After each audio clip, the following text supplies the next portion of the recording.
샬롬, 이동춘 목사입니다. 오늘도 여러분의 삶이 주님의 평안으로 가득하시길 기원하며 하나님의 말씀을 나누겠습니다. 오늘 주시는 말씀은 누가복음 14장 15절에서부터 24절의 말씀입니다.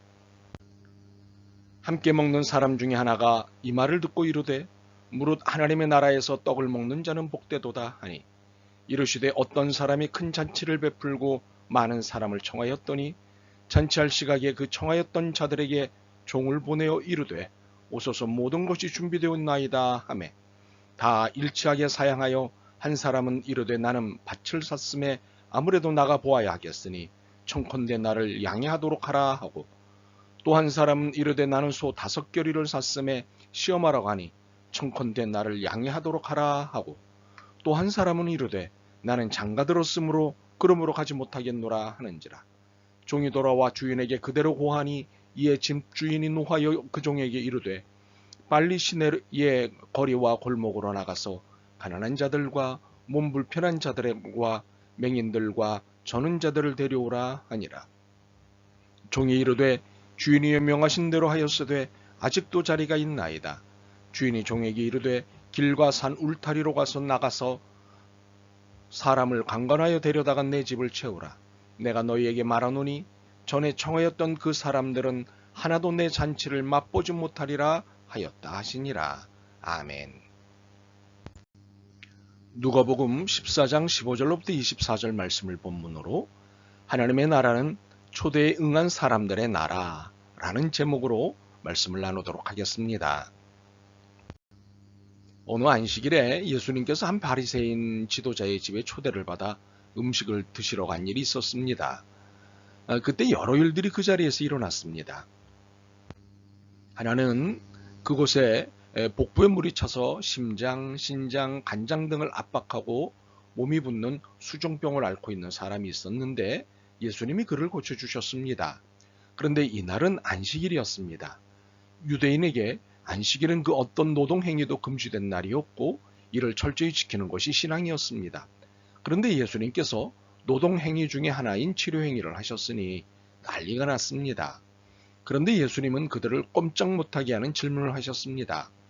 너희 중에 누가 그 아들이나 소가 우물에 빠졌으면 안식일에라도 곧 끌어내지 않겠느냐? 누구도 이 질문에 답하지 못했습니다.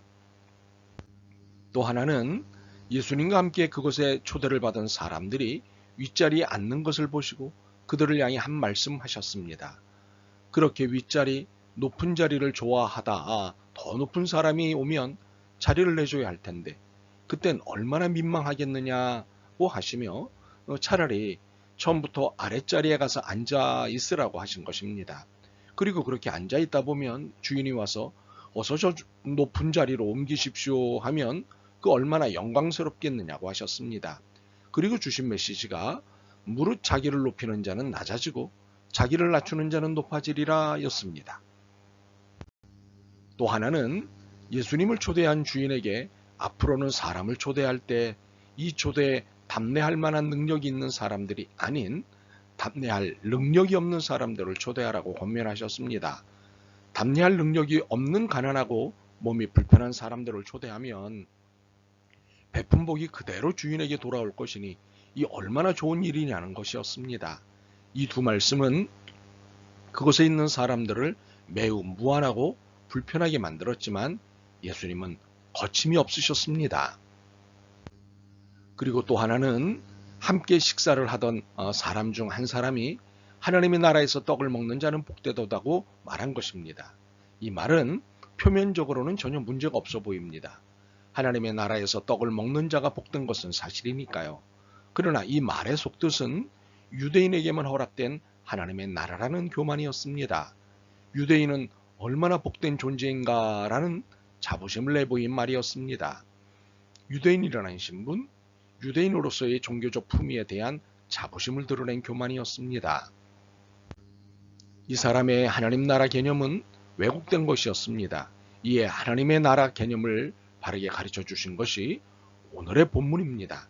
한마디로 하나님의 나라는 초대받은 사람들의 나라가 아니라 초대에 응한 사람들의 나라라는 것입니다. 무슨 뜻인가요? 유대인은 진작에 초대받은 사람들입니다. 그러나 그들은 자의적 해석에 의해 편리한 신앙생활을 했을 뿐입니다. 자신들이 원하는 대로 하나님을 해석했고 자신들이 살고 싶은 대로 하나님의 말씀을 해석했습니다. 더욱이 자신들만 구원받는 백성이라는 선민의식에 사로잡혀 있었습니다.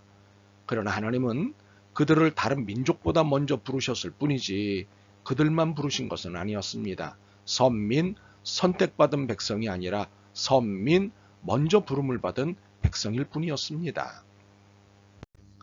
이 사실을 깨닫게 하시기 위해 그리고 하나님의 나라는 어떻게 들어오게 되었는지를 알려주시기 위해 주신 말씀이 오늘의 본문입니다. 하나님의 나라는 초대받은 사람들의 나라가 아니라 초대에 응한 사람들의 나라라는 것입니다.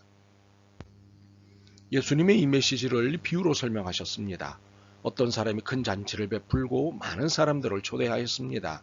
그런데 초대받은 사람들이 모두 하나같이 사정을 이야기하며 가지 못하겠다고 하였습니다.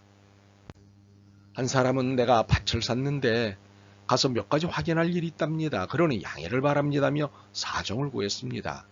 다른 사람은 내가 쟁기를 끄는 소 5쌍을 샀는데 그것들을 시험하러 가는 길입니다. 부디 양해해 주시기 바랍니다며 사정을 설명했습니다. 또 다른 사람은 내가 장가를 들어서 아내를 맞이하였습니다. 그래서 가지 못하겠습니다 하고 형편을 이야기했습니다.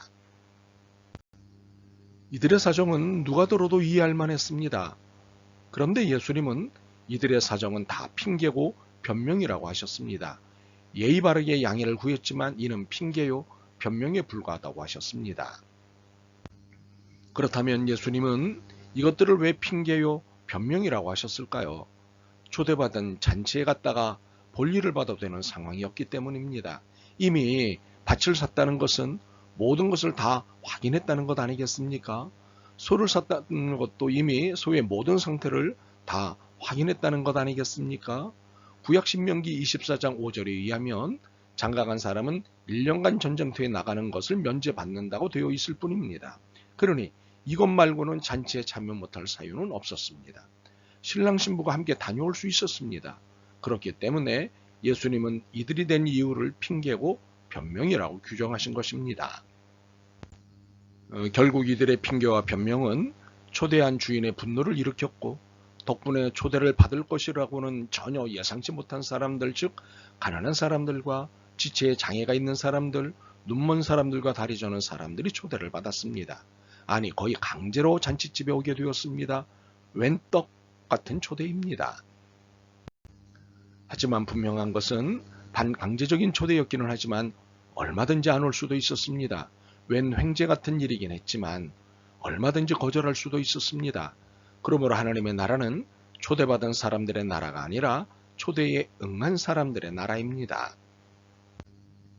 우리는 신앙생활을 하면서 수도 없는 하나님의 초대를 받습니다. 이것은 은혜입니다. 선물을 주시겠다는 하나님의 사랑입니다. 그렇다면 하나님의 초대는 어떤 것들일까요? 첫째는 예배로의 초대입니다. 둘째는 말씀으로의 초대입니다. 셋째는 기도로의 초대입니다. 그리고 넷째는 섬김으로의 초대입니다. 그런데 우리는 이러한 하나님의 초대에 다양한 핑계를 앞세워 응하지 않습니다. 할 일이 많아서, 상황이 복잡해서, 시절이 어수선해서, 조심해야 할 일이 많아서, 어려운 일이 있어서 등등과 같은 이유를 말하지만 이는 다 변명일 뿐입니다. 그렇다면 왜 이 모든 것을 핑계요, 변명이라고 하는 것일까요? 하나님이 누구십니까? 하나님은 역사와 시간의 주인이십니다. 상황과 공간의 주인이십니다. 만물의 통치자이십니다. 믿으십니까? 그렇다면 우리가 처해 있는 일과 상황과 시절들은 다 누구의 손에 있습니까? 누가 다 통치하십니까? 그렇습니다. 하나님이십니다.